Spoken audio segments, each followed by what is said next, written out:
السلام علیکم۔ الحمد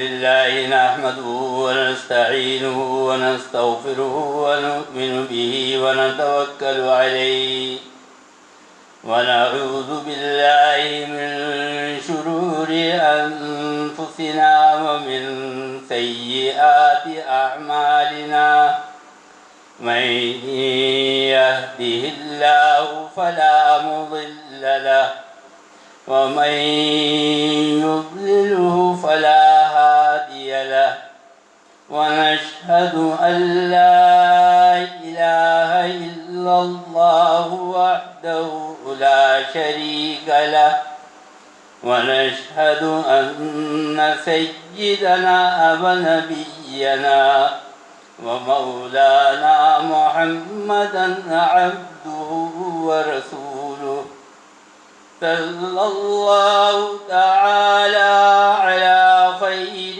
خلقه محمد وآله وأصحابه أجمعين. أما بعد فأعوذ بالله من الشيطان الرجيم. بسم الله الرحمن الرحيم. سبحان الذي أسرى بعبده ليلا من المسجد الحرام إلى المسجد الأقصى الذي باركنا حوله لنريه من آياتنا إنه هو السميع البصير. صدق الله مولانا العظيم وصدق رسوله النبي الكريم ونحن على ذلك من الشاهدين والشاكرين والحمد لله رب العالمين. برادران محترم اور برادران عزیز، آج رجب المرجب کی 20 تاریخ ہے اور اس مہینے کے آخری عشرے میں اور آخری ہفتے میں 27 رجب کو ایک رات آتی ہے جو سفر معراج کے نام سے مشہور ہے، اور دنیا کے جتنے عجائبات ہیں اور جتنے واقعات ہیں ان میں سب سے زیادہ اہم اور تاریخی واقعہ یہ معراج کا واقعہ ہے. اور یہ ایک ایسا واقعہ ہے کہ اس نے زمانے کو اپنی گردش میں لے لیا ہے. حالانکہ مشہور یہ ہے کہ انسان زمانے کی گردش کے اندر آ جاتا ہے، زمانے کے اثرات اس کے اوپر پڑتے ہیں، لیکن علامہ اقبال نے اپنی شاعری میں یہ فرمایا کہ سبق ملا ہے معراج مصطفیٰ سے یہ مجھے، سبق ملا ہے معراج مصطفیٰ سے یہ مجھے کہ عالم بشریت کی زد میں گردوں. آج زمانہ جو ہے وہ حضور اکرم صلی اللہ علیہ وسلم کی شایان شان چل رہا ہے. جیسا حضور اکرم صلی اللہ علیہ وسلم کا سفر ہے زمانہ، ویسے ہی حضور اکرم صلی اللہ علیہ وسلم کے ساتھ اپنا کام کر رہا ہے. یعنی یوں سمجھ لیجئے کہ حضور اکرم صلی اللہ علیہ وسلم کی شخصیت آج زمانے کے تابع نہیں ہے، بلکہ زمانہ حضور اکرم صلی اللہ علیہ وسلم کے اس واقعہ معراج کے تابع ہے۔ حضور اکرم صلی اللہ علیہ وسلم جب معراج کے سفر پر تشریف لے گئے اور آسمانوں کی سیر کر کے، آسمانوں کا سفر کر کے واپس تشریف لائے، تو جس طرح دروازے کی کنڈی کھول کر آپ گئے تھے، جب واپس آئے ہیں تو لکھا ہے روایات کے اندر کہ کنڈی اسی طرح ہل رہی تھی اور اس کا ہلنا اور اس کا رکنا ابھی بند نہیں ہوا تھا۔ دوسری بات یہ، آپ نے یہ بھی سنا ہوگا کہ اللہ تعالیٰ نے حضور اکرم صلی اللہ علیہ وسلم کے سفر معراج کے لیے دنیا کو اس وقت ساکت کر دیا تھا، روک دیا تھا، زمانہ رک گیا تھا اپنی جگہ کے اوپر۔ یہ بالکل ایسے ہی بات ہے، آپ شارع فیصل پر جا رہے ہو اور صدر مملکت پاکستان کی سواری وہاں پر آ جائے تو چاروں طرف چوراہوں کے چاروں سمت سے جو ٹریفک آ رہا ہے، جو سوار آ رہے ہیں، وہ سب اپنی جگہ رک جاتے ہیں، ساکت ہو جاتے ہیں۔ ٹریفک بھی رک گیا، پیدل چلنے والوں کو بھی آرڈر ہے کہ وہ بھی رک جائے، کوئی اپنی جگہ سے حرکت نہیں کرتا۔ بالکل اسی طرح جب سرکار دو عالم صلی اللہ علیہ وسلم معراج کے سفر کے اوپر تشریف لے جا رہے ہیں تو اللہ تعالیٰ نے وقت کو ساکت کر دیا، روک دیا اپنی جگہ کے اوپر، اور حضور اکرم صلی اللہ علیہ وسلم کا سفر شروع ہوتا ہے خانہ کعبہ کے حتیم سے، جہاں پر آپ رات کے وقت آرام فرمایا کرتے ہیں۔ فرمایا کہ حضور اکرم صلی اللہ علیہ وسلم نے فرمایا کہ میں وہاں پر آرام کر رہا تھا اور کیفیت یہ تھی کہ نہ مکمل نیند کی حالت میں تھا اور نہ مکمل بیداری کی حالت میں تھا، نیم غنود جیسی تھی۔ آپ صلی اللہ علیہ وسلم وہاں پر آرام فرما رہے تھے کہ وہاں پر فرشتے تشریف لائے، حضرت جبریل امین ساتھ ہیں، اور حضرت جبریل امین نے آ کر آپ کی قدم بوسی کی ہے، آپ کو اٹھایا ہے، جگایا اور فرمایا کہ آپ کا سفر درپیش ہے، آپ سفر کے اوپر تشریف لے چلیے۔ اور حضرت جبریل امین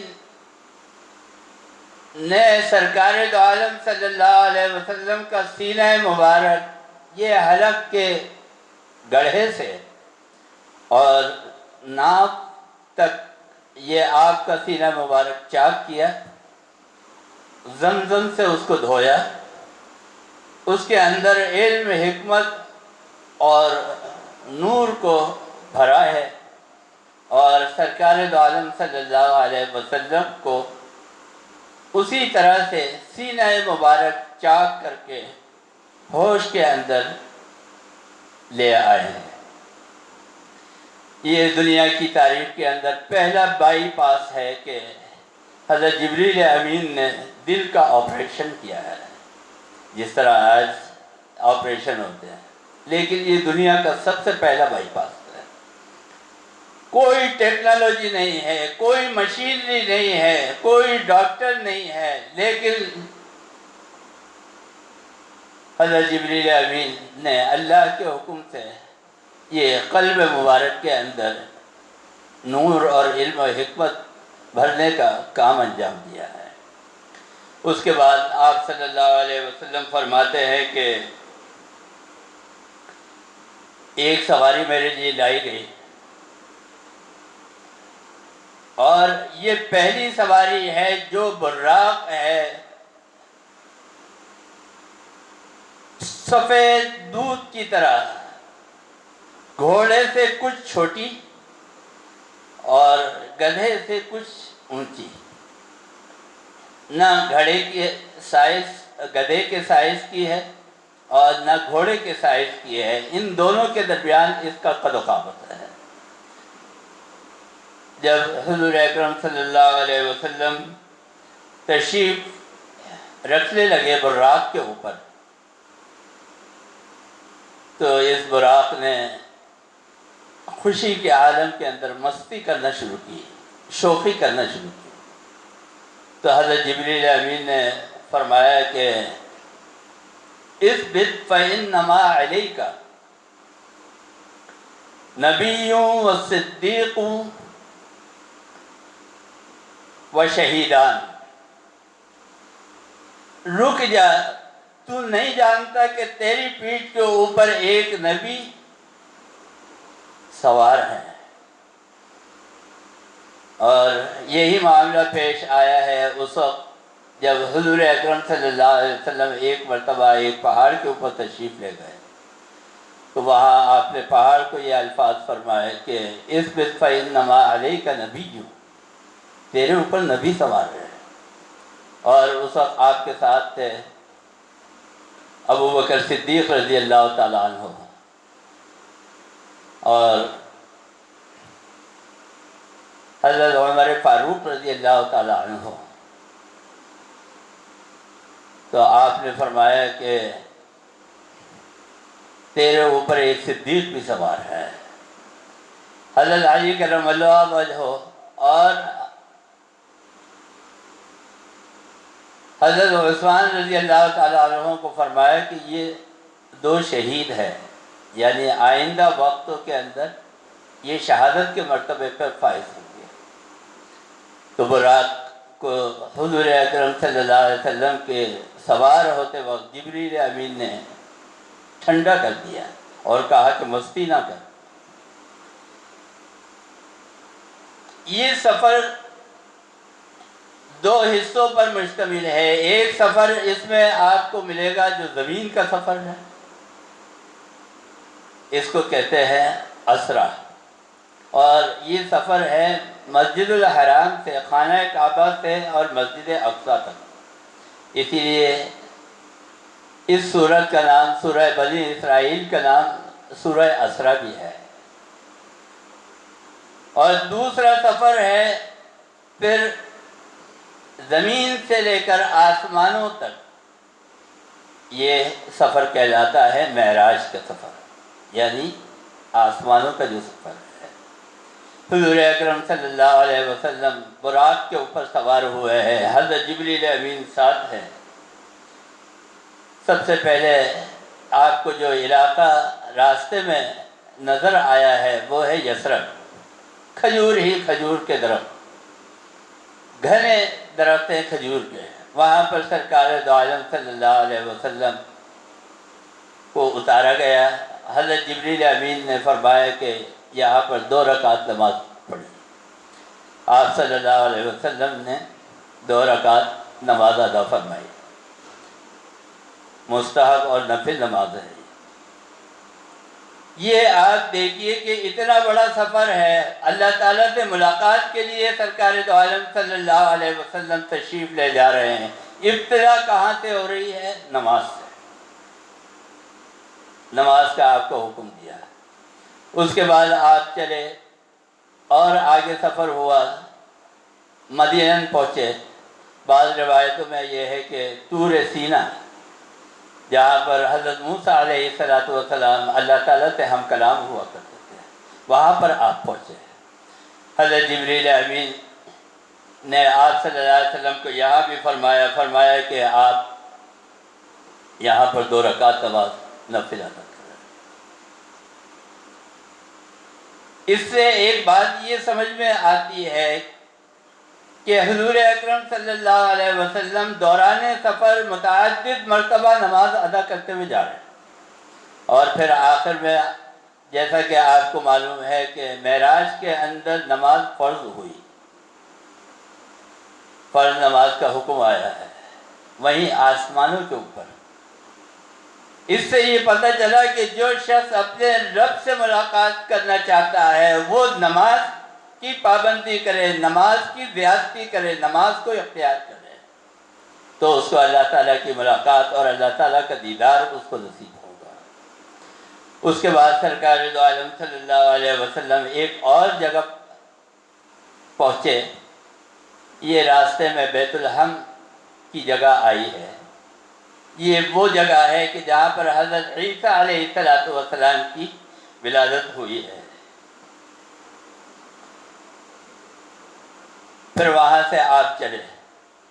اب کچھ واقعات ہیں کہ جو آپ کو عالم برزخ کے دکھائے گئے، اس کے اندر کچھ لوگوں کے معاملات دکھائے گئے کہ وہ کیا عمل کرتے ہیں تو اس کا نتیجہ کیا ہوتا ہے۔ حوروں سے ملاقات کرائی گئی سرکار دو عالم صلی اللہ علیہ وسلم کی، جنت آپ کے سامنے رکھی گئی، وہ دکھائی گئی، جہنم آپ کے سامنے رکھی گئی، وہ دکھائی گئی۔ ایک صاحب نے مجھ سے یہ سوال کیا، عقل ہے نا، یہ عقل جو ہے وہ دوڑتی رہتی ہے، چکر لگاتی رہتی ہے، کچھ نہ کچھ اس کو سوچتا رہتا ہے۔ اکبر الہ آبادی نے کہا، فرمایا کہ عقل عیار ہے سو بیز بنا لیتی ہے، عقل عیار ہے سو بیز بنا لیتی ہے، عشق بیچارہ نہ ملا ہے نہ زاہد نہ حکیم۔ جو اللہ کا عاشق ہے، جو رسول اللہ کا عاشق ہے، وہ چوں چرا نہیں کرتا، وہ سر تسلیم خم کر دیتا ہے۔ لیکن عقل جو ہے یہ چکر لگاتی ہے، سوال پوچھتی ہے۔ ایک صاحب نے مجھ سے سوال کیا کہ بھائی یہ جزا اور سزا جو ہے یہ تو آخرت کے اندر ہمیں ملے گی، قبر کے اندر نماز نہ پڑھنے والے کو عذاب ہوگا، آمدنی کیسے کمائی اس کے اوپر عذاب ہوگا، اور دنیا میں جو معاملات کیے ہیں اس کا حساب ہونے کے بعد آخرت میں سزا ملے گی۔ تو یہ جو سرکار دو عالم صلی اللہ علیہ وسلم کے واقعات میں معراج کے واقعات کے اندر بیان کیا جاتا ہے کہ فلاں آدمی کو یہ سزا مل رہی تھی، فلاں آدمی کو یہ سزا مل رہی تھی، تو ابھی تو حشر کا میدان قائم نہیں ہوا، ابھی تو لوگ وہاں پر پہنچے نہیں میدان حشر میں، یہ سزا وہاں کیسے ملنے لگی؟ ایک سوال ہے۔ لیکن یہ چیز ایک ایسی ہے، میں آپ کو ایک بات بتاؤں، جیسے آپ اس کو سمجھ لیجئے ایک خواب، لیکن یہ معراج کا واقعہ خواب نہیں ہے، یہ تو حقیقت ہے۔ میں آپ کو یہ مثال سمجھا رہا ہوں، وہاں جو چیزیں حضور صلی اللہ علیہ وسلم کو دکھائی گئی، اور آپ اچھی طرح سمجھنا چاہتے ہیں اس کو سمجھ لیجئے آپ کشف جو بزرگوں کو ہوتا ہے۔ انبیاء کرام علیہ السلام کو جو نظر آتا ہے وہ ہے معجزہ جو آپ سے صادر ہوتا ہے، اور جو بزرگوں کے قلب کے اوپر کشف ہوتا ہے وہ اولیاء اللہ کہلاتے ہیں۔ تو حضرت سیدنا شیخ عبد القادر جیلانی رحمۃ اللہ علیہ، حضرت شاہ ولی اللہ رحمۃ اللہ علیہ کی ایک کتاب ہے، اس کا نام ہے مکاشفات شاہ ولی اللہ۔ اس میں کیا ہے کہ مکاشفات کشف کس کو کہتے ہیں میں آپ کو بتاتا ہوں۔ حضرت شاہ ولی اللہ صاحب مراقبے کے اندر ہے، آپ نے دیکھا کہ جنت البقیع آپ کے سامنے نظر آ رہا ہے، اور وہاں پر کچھ جنازے لوگ کندھوں پہ رکھ کے لے کے جا رہے ہیں قبرستان کے اندر، جنت البقیع میں جا رہے ہیں، اور دیکھا کہ کچھ لوگ ہیں جو جنت البقیع سے واپس آ رہے ہیں۔ وہ ایک لمبا واقعہ ہے، پھر یہ معراج کا واقعہ رہ جائے گا۔ میں یہ بتا رہا ہوں وہ اپنی آنکھوں سے دیکھ رہے ہیں حضرت شاہ ولی اللہ رحمۃ اللہ علیہ کہ یہ مدینے کا قبرستان ہے، جنت البقیع سامنے ہے۔ یہ ایک کیفیت ہے، اسی طرح ایک خواب کی کیفیت ہوتی ہے۔ تو حضور اکرم صلی اللہ علیہ وسلم نے کچھ چیزیں دیکھی ہیں وہاں پر عالم برزخ کے اندر۔ کیا؟ اس میں ایک چیز آپ نے یہ دیکھی کہ ایک بڑھیا راستے کے اندر کھڑی ہوئی ہے عجوزہ. حضور اکرم صلی اللہ علیہ وسلم کو اس نے سلام کیا. حضرت جبریل امین نے آپ کو فرمایا کہ جلدی کریں، آپ آگے چلیں. وہاں رکنے نہیں دیا حضرت جبریل امین کو. پھر ایک بڈھا ملا، اس نے حضور اکرم صلی اللہ علیہ وسلم کو مخاطب کیا اور کہا کہ میری طرف نظر فرمائیے. مخاطب ہونا چاہتا ہے. حضور اکرم صلی اللہ علیہ وسلم کو حضرت جبریل امین نے منع فرما دیا، فرمایا کہ آگے چلیے. اور آگے چلے. ایک جماعت ہے، 3 لوگ ہیں. ایک نے کہا السلام علیکم یا اول، دوسرے نے کہا السلام علیکم یا آخر، تیسرے نے کہا السلام علیکم یا حاشر. حضرت جبریل امین نے فرمایا کہ آپ ان کے سلام پہ جواب دیجیے. حضور اکرم صلی اللہ علیہ وسلم نے پوچھا کہ یہ کون لوگ تھے؟ فرمایا کہ پہلے جو بڑھیا تھی وہ اصل میں دنیا تھی، آپ کو بڑھیا کی شکل کے اندر دکھایا گیا ہے.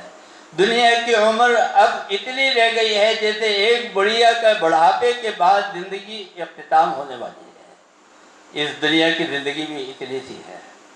فرمایا کہ وہ بڈھا جو تھا وہ ابلیس بڈھے کی شکل کے اندر آیا تھا.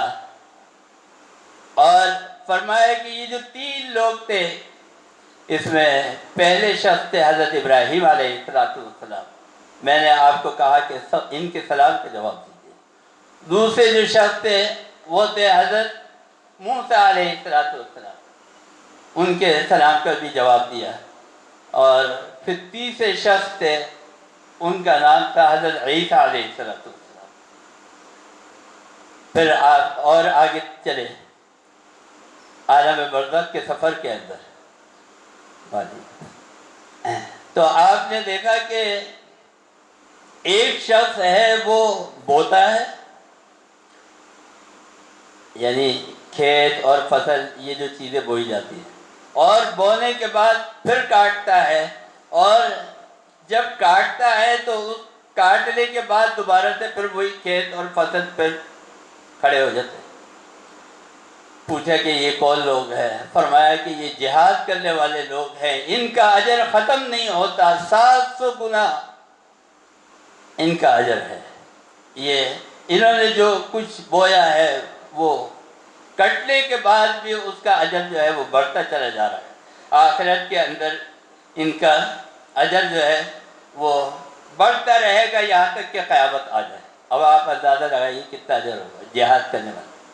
اس کے بعد آپ نے دیکھا کہ ایک آدمی ہے، اس کا سر جو ہے وہ پتھر سے پھوڑا جا رہا ہے. پتھر جیسے سل ہوتی ہے، ایسے پہاڑوں کے جو بڑے پتھر ہوتے ہیں اس سے اس کا سر کچلا جا رہا ہے، پھوڑا جا رہا ہے. پتھر سر کے اوپر مارا، اس کا سر کچل گیا. اور اس کے بعد پھر وہ دوبارہ سے صحیح ہو گیا آدمی، پھر دوبارہ اس کے ساتھ وہی عمل ہو رہا ہے. پوچھا یہ کون ہے؟ فرمایا کہ یہ بے نمازی ہے، نماز کو چھوڑنے والے ہیں. قیامت تک ان کو یہی عذاب ہوتا رہے گا. اس کے بعد پھر آپ نے دیکھا کہ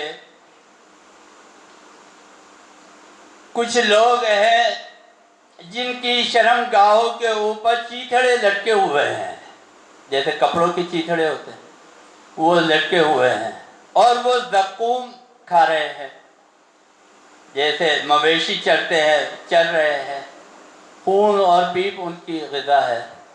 پوچھا یہ کون لوگ ہیں؟ فرمایا کہ یہ وہ مرد ہیں کہ جو اپنی حلال بیویوں کو چھوڑ کر اور غیر عورتوں کے ساتھ زنا کیا کرتے تھے. یہ ان کا انجام ہے. کچھ لوگوں کو دیکھا کہ ایک جگہ پکا ہوا گوشت رکھا ہے اور ایک جگہ سڑا ہوا گوشت رکھا ہے، اور یہ لوگ جو ہے یہ سڑا ہوا گوشت کھا رہے ہیں. فرمایا کہ یہ حرام کھانے والے لوگ ہیں جو حلال رزق چھوڑ کر حرام کھایا کرتے تھے.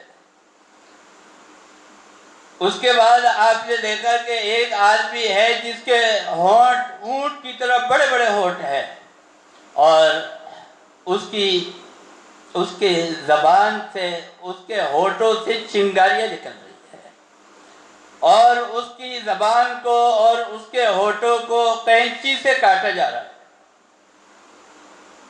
پوچھا یہ کون لوگ ہیں؟ حضور اکرم صلی اللہ علیہ وسلم کے سوال کے جواب میں آپ نے فرمایا کہ یہ وہ گمراہ لوگ ہیں، یہ وہ واعظ اور وہ مولوی لوگ ہیں کہ جو لوگوں کو گمراہ کیا کرتے تھے اپنے علم کے ذریعے سے۔ یعنی علم تو اس لیے تھا کہ یہ لوگوں کو ہدایت کے راستے کی طرف لے کر چلتے ہیں، لیکن یہ ان کو غلط راستے کے اوپر چلاتے تھے۔ یہ وہ لوگ ہیں، آج ان کی زبانیں جو ہے وہ قینچیوں سے کاٹی جاتی۔ اس کے بعد آپ نے دیکھا کہ کچھ لوگ ہیں ان کے پیٹ جو ہے، اور یہ آج کل کے زمانے پہ زیادہ صادق آتا ہے، اتنے بڑے بڑے پیٹ ہیں جیسے کوٹھی ہوتی ہے نا، کسی کپڑوں کی کوٹھی، کسی سامان کی گٹھری، اس طرح ان کے پیٹ ہیں۔ یہ چلتا ہے اور چل کے گر پڑتا ہے، چلا نہیں جا رہا، پھر اٹھتا ہے، پھر چلنے کی کوشش کرتا ہے، پھر گر پڑتا ہے۔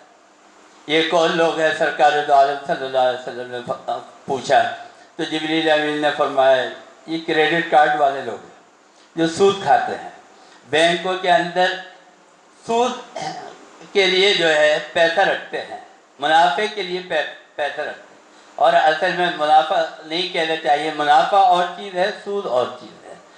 یہ وہ لوگ ہیں جو سود کھایا کرتے تھے۔ اس کے بعد آپ نے دیکھا کہ کچھ عورتیں ہیں جو اپنے سینوں کے بل الٹی لٹکی ہوئی ہیں۔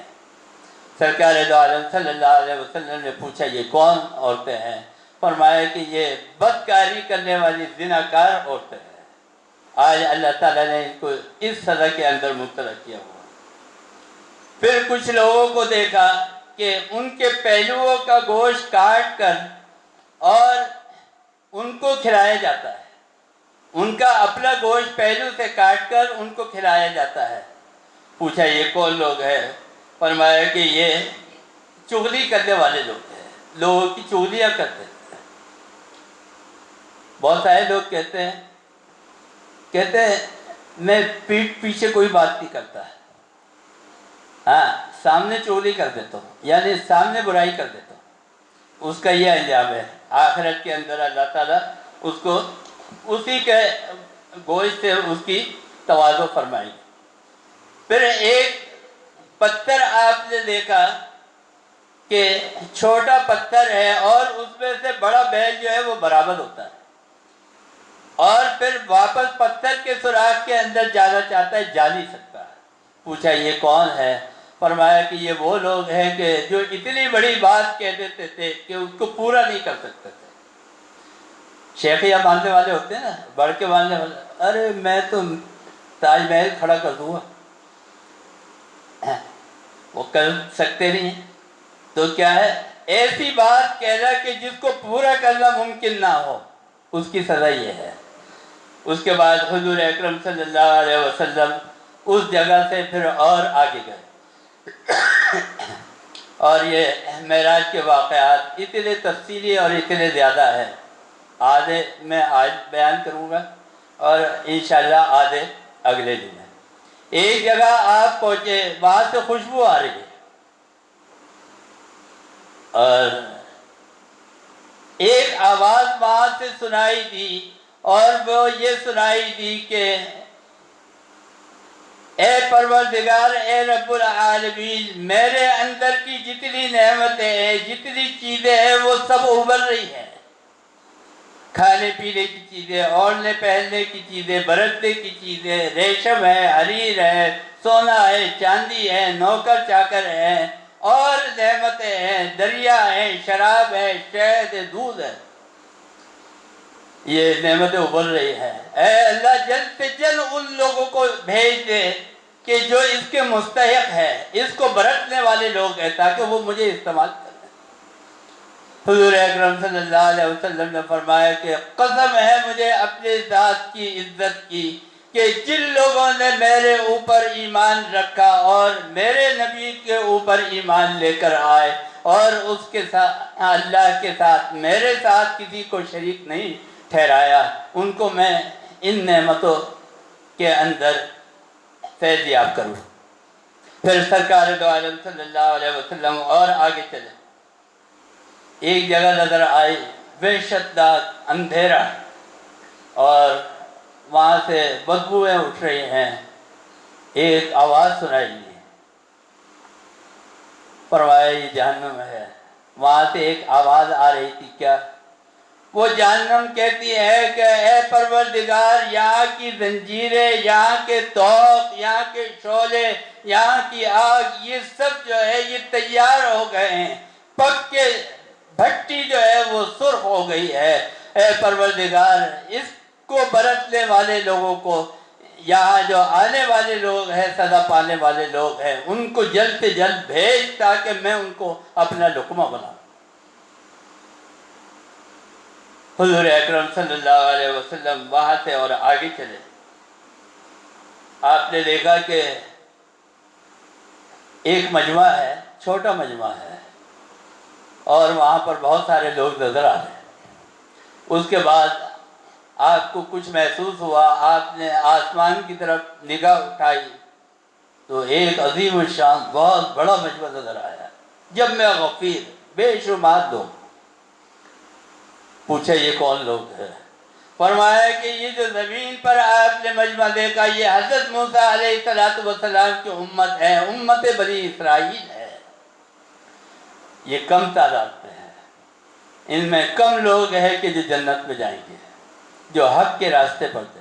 اور فرمایا کہ یہ جو بڑا عظیم الشان مجمع آپ نے دیکھا ہے، یہ امت ہے سرکار دو عالم صلی اللہ علیہ وسلم کی، آپ کی امت ہے، اور یہ تعداد میں تمام امتوں سے زیادہ ہے۔ آخرت کے اندر یہ سارے کے سارے امتی جو ہے یہ جنت میں جائیں گے۔